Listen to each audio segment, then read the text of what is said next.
জুনাই চিগা কৃষ্টি বিকাশ কেন্দ্ৰৰ সৌজন্যত প্ৰতিবছৰ দৰে এই বছৰ শ্ৰী শ্ৰী কৃষ্ণৰ ৰাসলীলা মহোৎসৱ আয়োজন কৰাৰ উদ্দেশ্যে শুক্ৰবাৰে চিগাৰ নিজ স্থায়ী মঞ্চত অনুষ্ঠিত কৰা হয় এক সভা।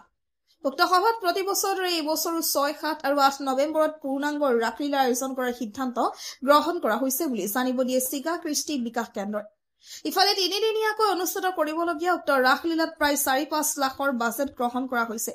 সেই সকলো জুনাইবাসী ৰাইজক সহায় সহযোগিতা আগবঢ়াবলৈ আহ্বান জনাইছে আয়োজক সমিতিয়ে। নমস্কাৰ, জুনাইবাসী তথা ধেমাজিবাসী ৰাইজলৈ আমি চিগা আঞ্চলিক কৃষি বিকাশ কেন্দ্ৰৰ হৈ আমি যোৱা ইংৰাজী 2096 পৰা আমি আৰম্ভ কৰি আহিছো। প্ৰতি বছৰৰ দিনা এই বছৰো আমি ৰাস শ্ৰী শ্ৰী কৃষ্ণৰ ৰাসলীলা পাতিবলৈ আয়োজন কৰিছো আৰু এইবাৰ বিশেষ আকৰ্ষণীয় দিশটো হ'ব যে বিশেষভাৱে আমি যোৱা বছৰকেইটা যেনেকৈ খাদ্য মেলা আৰু ইয়াত আৰু বিশেষভাৱে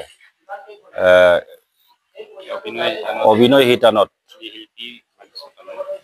আমি আনিছো ধেমাজিৰ পৰা আমি পংকজ ভৰা আৰু বিশেষ তেনেকৈ আমাৰ অভিনয় জগতৰ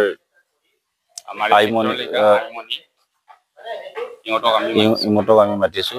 গতিকে সকলো ৰাইজক সহায় সহযোগিতা কামনা কৰিবৰ বাবে বিনম্ৰতাৰ আহ্বান জনাইছো।